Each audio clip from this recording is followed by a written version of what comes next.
Hello everybody, my name is Stephen Spittlehouse. I'm the technical lead for Merits and I'm based in the South Tyneside office. This part of the presentation concerns the information and documents that we require you to submit to help us grant a certificate the first time of asking. First part of the presentation will concern possession proceedings. So possession proceedings are brought into scope by virtue of paragraph 33, schedule 1, part 1 LASPO. When considering application for possession, we need the following information: the pleadings or in particulars of claim, including any statement providing support of the claim for possession, the client's defence or a statement setting out the defence and counter-claim if applicable. We do appreciate that during the court process you may not have yet been ordered to file and serve a defence, but we still need you to provide us with a statement setting out the defence so we can determine that Merits Regulation 61 is satisfied, and in particular the client has a defence to the proceedings. If you're seeking cover solely for counsel's opinion on the merits, the statement of case must still set out the basis of the proposed defence. Copies of any court orders made to date, and if you're acting for the claimant who's seeking possession of their only or main residence, provide us with copies of correspondence with the other side and any notice to quit if applicable. For all possession claims issued by social landlords, you only really need to apply for the proceeding recover possession tenant housing. That covers all claims issued by social landlords, such as an arrears claim, claims for antisocial behaviour, trespass, or even Section 21 claims.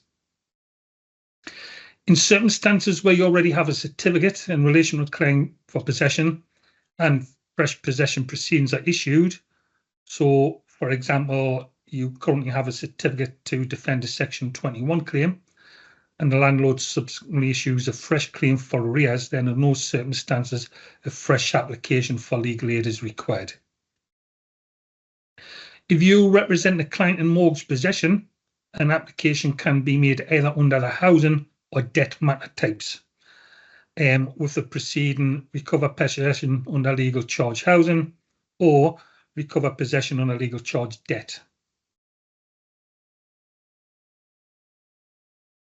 We'll now move on to counterclaims in possession proceedings.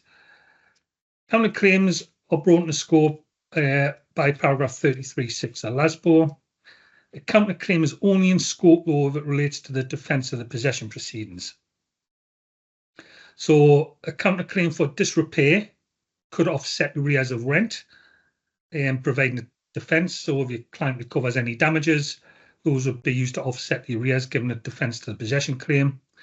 However, the same counterclaim for disrepair would not provide a defence if possession was brought on the grounds of antisocial behaviour. So that would be out of scope. Similarly, if you're defending Section 21 proceedings, a counterclaim for the return of the deposit would also be out of scope because that would not assist with the defence. So when considering a counterclaim, we need to see the defence, and well, obviously the counterclaim, or a statement setting out the details of the counterclaim so we can make sure that's in scope for legal aid. However, some counterclaims which are out of scope as a counterclaim within possession can be in scope under another paragraph of LASPO and can be brought within possession proceedings as a counterclaim. So, for example, a claim for a breach of the Equality Act could be in scope under paragraph 43 of LASPO, and that can be run either as a standalone claim or as a counterclaim if it's being raised as part of the possession proceedings. Again, a counterclaim for disrepair would be out of scope if possession was brought on grounds of antisocial behaviour, but if the disrepair was a risk, it could be in scope under paragraph 35 LASPO, and again can be run either as a standalone claim or as a counterclaim if raised as part of possession proceedings. Disrepair, those proceedings are brought into scope by paragraph 33 of LASPO. Legal aid is only available if the disrepair poses a serious risk of harm to the health or safety of the individual or relevant family member. and only extends to those services necessary to remove or reduce that risk. A disrepair certificate does not cover a claim for damages. Damages arising from disrepair are out of scope. When considering application, we need a detailed statement of case setting out the position, any pre-action correspondence with the landlord, unless it's impractical to do so.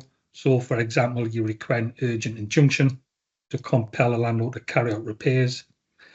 Would also need the evidence you're relying on to show the property is a risk, such as a surveyor's report, which is setting out disrepair, and any medical evidence which supports a risk to health, all of which can be obtained under legal help. So moving on to unlawful eviction, those claims are in scope under paragraph 33. When considering application, we need a detailed statement of case, setting out the circumstances of the eviction and what remedy is sought, any correspondence with the landlord. If the application is for damages only, we require reasonable assessment of the damages to be recovered, with a breakdown as to how you've quantified the claim, with the estimated cost to settlement. If the application is for damages only, and you've estimated prospects at 60% plus, the application must address why it is considered unsuitable for a CFA, including the question of whether ATA insurance is available, and it must be shown that attempts have been made to fund the matter by a CFA which have failed. Simply stating a CFA is not appropriate or is unsuitable is insufficient. We need to know what steps you've taken to fund the matter by a CFA. Moving on to applications for an injunction under Part 1 of the Antisocial Behaviour, Crime and Policing Act. These are in scope under paragraph 36 LASBO. The proceedings are available in the residual category of law in CCMS under the nuisance matter type. They're also available in the crime civil matter type for those providers of a crime-only contract. Although there are antisocial behaviour injunction proceedings in the housing matter type and the housing category of law, those proceedings are redundant and should not be used. If you do select an injunction under the housing matter type, the application will be withdrawn. For any application, we need a copy of the application made by the other side, together with the allegations made against the client, the client's defence, or statements setting out the response to those allegations. A blanket denial is not sufficient for our purposes. The statement just saying the client denies the allegations is going to lead to us asking for further information. The statement should also address the question of whether the case may be suitable for disposable by way of an undertaking and whether or not the claimant is likely to accept one. Again, in relation to Part 1 injunctions, if the claimant issues a claim for possession and an injunction at the same time, and the provider is representing the client in both sets of proceedings, then only one certificate is necessary. You only need the one certificate. However, you'll not be able to include a Part 1 injunction on a possession certificate and vice versa. You can't add possession to a Part 1 injunction. So in those cases, we'll recommend that you apply for a housing certificate for possession and record an additional hearing limitation to cover the injunction in free type appropriate text. For example, all steps up to including the hearing of an application for a Part 1 injunction under the Antisocial Behaviour, Crime and Policing Act.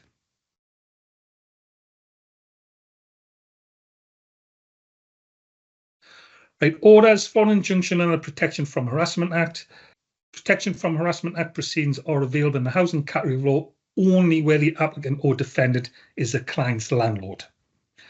If the applicant or defendant is the client's neighbour, those applications have to be submitted under residual nuisance. For an applicant, we need a statement setting out the history of the matter, together with the previous incidents and the most recent incident that has led to the application. If there's been a delay in seeking injunction, so a few weeks or months have passed since the last incident, explain why that is the case and why you consider the court will still make an order. Whether warning letter has been sent and the police involved, and if not, provide us with reasons why.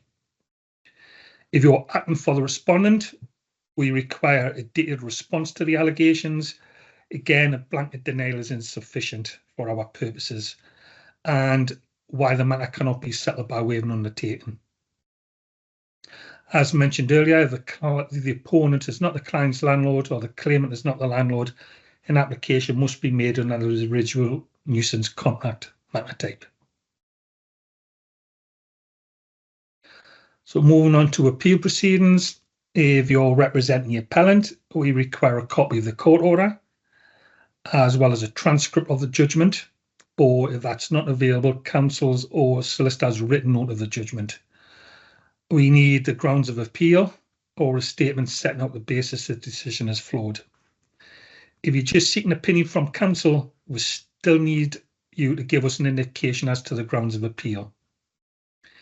If you're representing a respondent, we require a copy of the application made to the court, a statement setting out the basis upon which the other side is pursuing the appeal, and any orders made to date. Again, if you're seeking cover solely for counsel's opinion, the statement has to address the basis of the proposed appeal. Note, though, that an interim appeal does not require an amendment of the certificate, either for the appellant or respondent, and an interim appeal is covered by the existing scope on the certificate, subject, of course, to that scope covering the work which has resulted in the appeal. Moving on to amendments to existing certificates. If you're seeking amendment to add new proceedings, such as a counterclaim to possession proceedings, we require a statement setting up the circumstances of the case and the details. If you're seeking amendment to cover the final hearing, we require an order listing the case for the hearing, a statement setting out the issues in dispute and what's still to be determined, counsel's opinion if applicable, and any experts' reports, such as psychiatric reports. If you're seeking amendment to the cost limitation, we require a big breakdown of the costs that you've incurred to date, together with an estimate of the costs to be incurred and details of the work required to justify those costs. That concludes this session, so I will pass you over now to Peter Reid. Hello everyone, my name is Peter Reid. I'm also one of the technical leads on the merits side of things based in South Tyneside. I'll be taking you through the next section on this webinar relating to homelessness appeals and judicial reviews. Looking firstly at homelessness appeals, these are in scope for legal aid under paragraph 34 of Schedule 1, Part 1 LASPO. And when considering an application to represent a client at a Section 204 homelessness appeal, the two vital pieces of information we need are the Section 202 decision under challenge, or if there has been no decision made, confirmation of that in the statement of case, and in that statement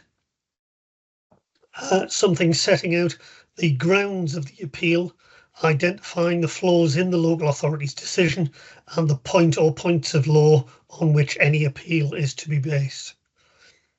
So those two are what we definitely need.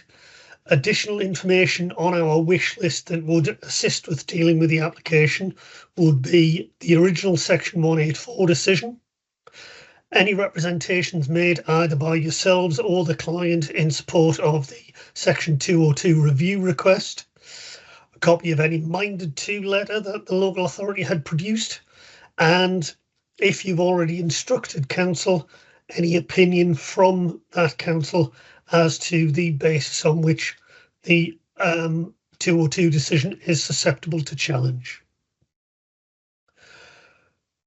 If you are seeking cover solely for counsel's opinion on the merits of the appeal, then the statement of case must still set out the basis upon which you consider there is a potential challenge and the potential grounds for that appeal. In circumstances where you already have a certificate in relation to a homelessness appeal and a fresh decision has been made, for example, if a certificate was issued to challenge the decision that the client is not in priority need and that decision is then withdrawn and the local authority agree to carry out a fresh review, but that fresh review is still adverse to the client, then any challenge against that second decision would be a fresh matter and would have to be subject to a fresh application for legal aid.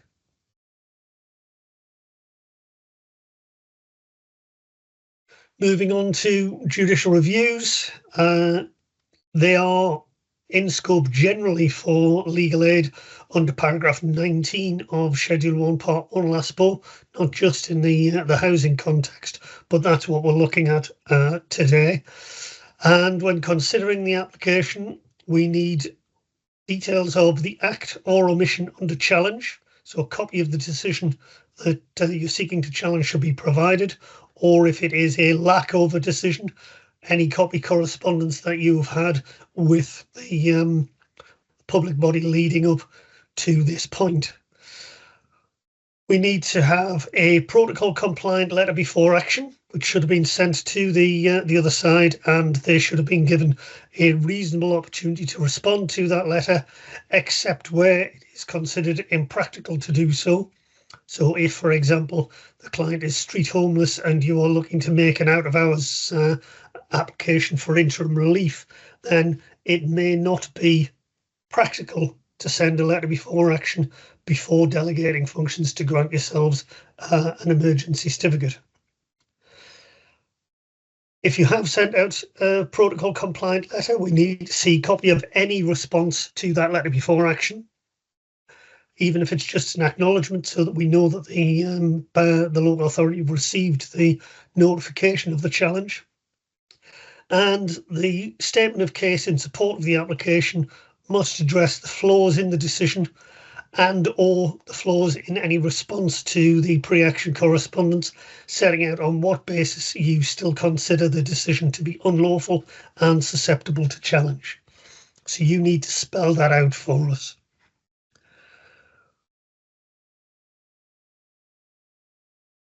If you're applying for an investigative representation certificate, we need the following. Details of the act or omission of the challenge should still be provided, together with any pre-action correspondence. Again, a statement of case addressing the flaws in that decision. And Regulation 54 also requires you to, if not have sent a formal letter before action, you must have at least notified the respondent of the proposed or potential challenge. And you should also set out what investigative work it is that you are seeking to carry out in order to be able to establish prospects of success, because investigative representation is only appropriate when you have assessed prospects at this stage as unclear, and therefore you need to carry out further investigative work in order to establish reasonable prospects of success. If you are seeking cover solely for counsel's opinion on merits, again, the statement of case must still set out the basis of the proposed challenge, the basis on which you consider that the decision is flawed or illegal, irrational, or procedurally improper, the usual Wednesbury requirements.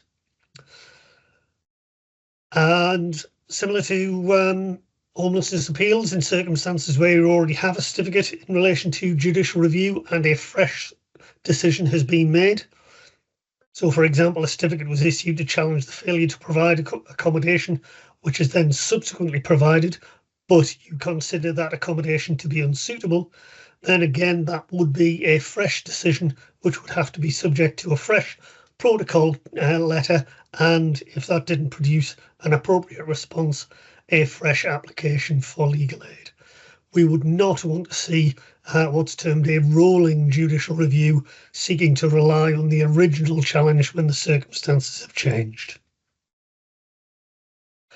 And that brings me to the end of that section on homelessness appeals and judicial review. So I'll hand you back to Stephen for the next section. Thank you, Peter. This section is going to deal with delegated functions applications. Applications for emergency legal aid must satisfy the interests of justice test at Merits Regulation 46B. So do the services sought need to be provided before there's time for us to grant a substantive application? And what is the seriousness of the consequences of those services not being made available on an emergency basis? More detail regarding emergency representation can be found in paragraphs 727 to 729 of the Lord Chancellor's guidance.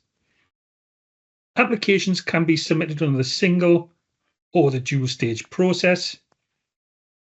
The dual stage or the two-step process is where the emergency application is submitted first, and once we have granted that, you submit a substantive amendment. The single stage or the one step is when you submit both the emergency and substantive applications at the same time. If you submit a non-delegated functions emergency, rather than using delegated functions, and you can use delegated functions, please explain why they haven't been used. In all cases where you're allowed to use delegated functions and the contract gives provision for you to use delegated functions in GR cases, unless there's an issue with the client's means assessment, and I would refer to paragraphs 5.6 and 5.7 of the standard civil contract, you'd expect you to exercise delegated functions, unless, of course, you're restricted by a contract. When submitting an application, if necessary, amend the default limitations to record appropriate limitations on both the emergency and the substantive applications.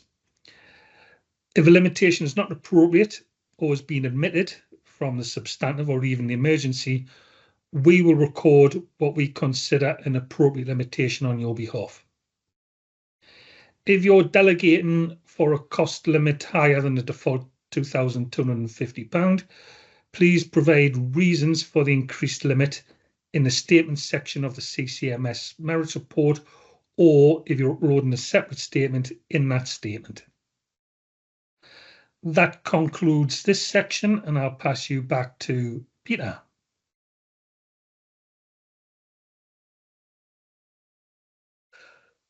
Okay, moving on to the last section of the webinar now, just a couple of slides dealing with the circumstances surrounding the availability of legal aid for committal matters.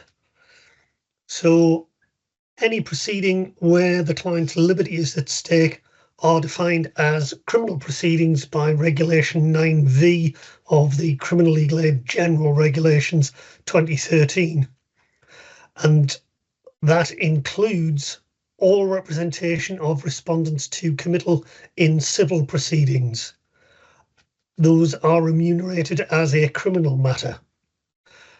This was confirmed by the High Court in the case of Kings Lynn and West Norfolk Council v Bunning, and then subsequently confirmed by the Court of Appeal in Brown versus the London Borough of Haringey. So even though the proceedings may have started as a civil matter, if you are acting for the respondent who is facing committal and as a result their liberty is at stake, you need to apply to the National Courts team in Nottingham on a CRM 14 form for authority to represent your client at the committal hearing. If you are employed by a firm that does not have a criminal contract, you will have to apply for a one-off exceptional case contract in order to allow you to continue to act for the client if you're wanting to maintain continuity of representation. However, if you're acting for the applicant who is seeking to apply for committal of the other side for breach of an order, then that remains a civil matter. And either a fresh application can be made for a certificate, or if there is already an existing live certificate, you can apply for an amendment to that certificate to add the committal proceedings as an enforcement of the overarching proceedings, whatever they whatever they may be. Now, in order to consider an application for committal for breach of an order, we would need to have a copy of the order itself, the details of the breach in terms of what has taken place, any correspondence that has been sent to the other side regarding the breach, such as warning letters, etc., and details of any police involvement if, for example, there had been a power of arrest attached to the existing order. These types of case are probably only likely to occur in either protection from harassment or Part 1 antisocial behaviour injunctions. That tends to be the only time we see committal in the housing sphere. But that brings us to an end to this webinar. So thank you very much.